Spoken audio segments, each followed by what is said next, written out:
And I'm told he even consulted with diplomats, both resident locally and overseas.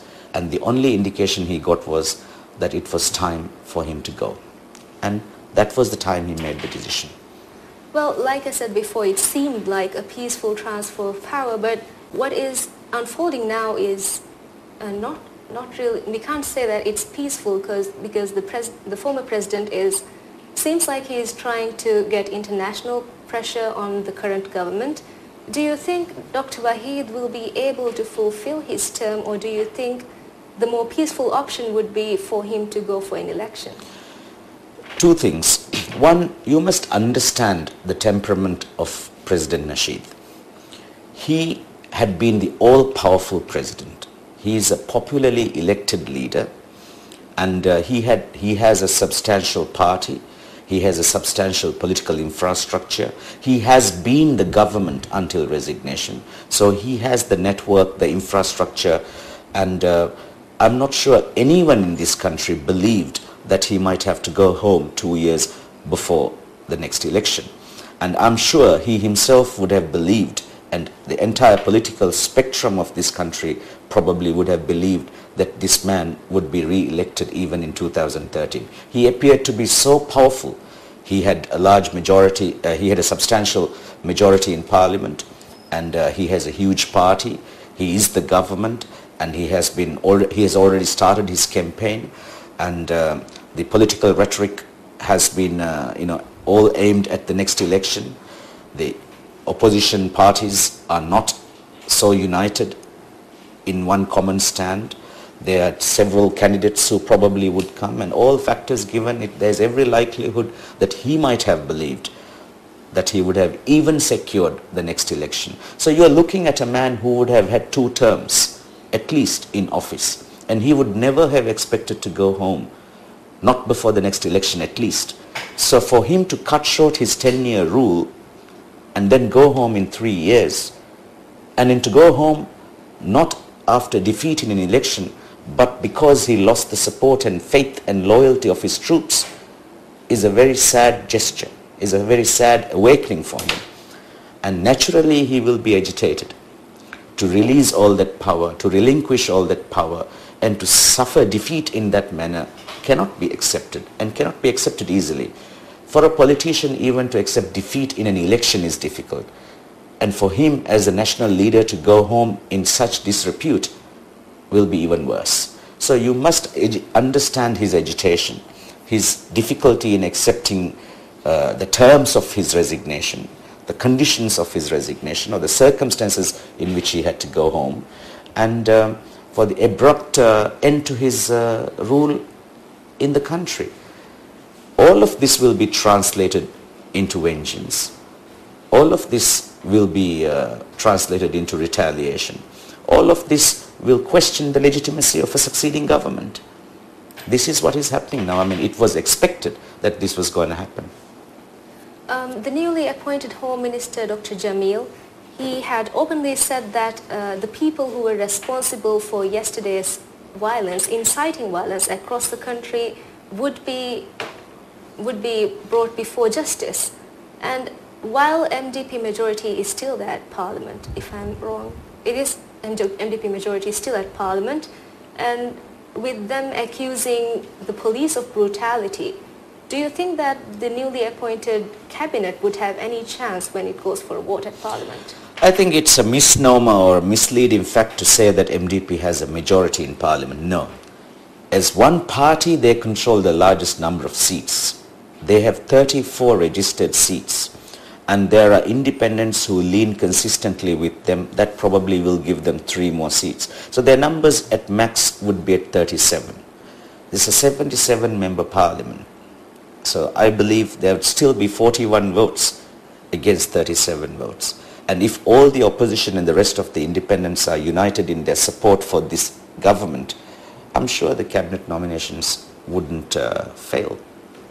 Well, many say that the opposition was united only against the Nasheed administration, and many doubt that they would remain united throughout the process of establishing the new government. You are also an independent member of parliament who joined the opposition's efforts against the illegal acts of the government. What do you have to say about this? I didn't first join the opposition against the illegal acts. I took the side of the constitution, and I appeared in their rally only because I was in favor of the constitution.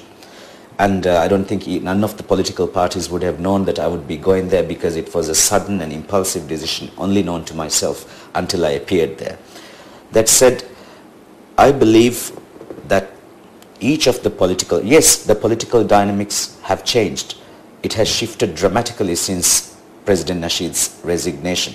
They were united against President Nasheed's government, and they would have probably kept that unity even to the next election, so that they could have a common opposition candidate tackle President Nasheed in a contest.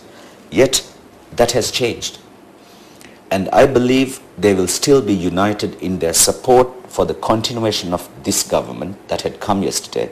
Yet they would probably be standing elections themselves. Like each of those parties would want to now field their candidates, and they would all be focusing now on the 2013 elections, each by themselves. I think that coalition, the purpose for the coalition has disappeared. The purpose was to unite against and bring out a common candidate to contest elections against Nasheed. That has gone now. So probably it's very likely that we would see the disintegration of that coalition so far as the next 2013 election is concerned. But you can expect them to be united in their support for this current government, because I don't think it would be in their interest to see this government not succeed. It has to succeed, especially because we are in a presidential form of government and our elections are specific, and it is not dependent on the dissolution of the parliament. It can only happen on the concurrent resignation of the vice president and the vice president. At the moment, we don't have a vice president, so the president's resignation could initiate an election. But if he is determined to remain in power, because by constitution, a vice president who takes over from an existing president would be entitled to remain for the remainder of the term of that government. So that means he still has time until 2013, November 10th. So it is totally up to this president to remain, and he has to now nominate a vice presidential candidate, send to parliament, get it endorsed from parliament, appoint that vice president. If that vice president is appointed, then an election cannot happen on the resignation of vice president alone, because automatically again the vice president will be promoted to the position of the president, like it happened yesterday in this country. So both of them must concurrently resign and hand over power to the Speaker of Parliament, and then the Speaker of Parliament will call elections within a 60-day period. That is how the chain, the hierarchy of power is arranged in this country by constitution. So I don't expect the opposition to withdraw support for this government and call early elections. I don't expect that happening. What if the now opposition, the former NDP administration, what if they plan to overthrow the government? I mean, depending on the strength of the crowds that, we saw the strength of the crowds that came out in support of former President Nasheed. Do you think that they might attempt to stage a coup or overthrow the Waheed administration? In all fairness to President Nasheed, I also believe that a government cannot be overthrown except by ballot. It cannot be done on the streets. And I still believe that. Despite what happened day before yesterday, I still believe that. Now, I would, contrary to popular opinion, I would still disagree that President Nasheed's government was overthrown by a mob or protesters or on the streets. I wouldn't say that. I wouldn't say that at all. I think he had to resign because he lost the pledge of allegiance from the armed forces and the police service, which are two very critical factors for him, to remain in power. And that he lost. And that was the reason why he resigned. Protests have been going on for 21 days already, and there have been more violent protests in this country in the last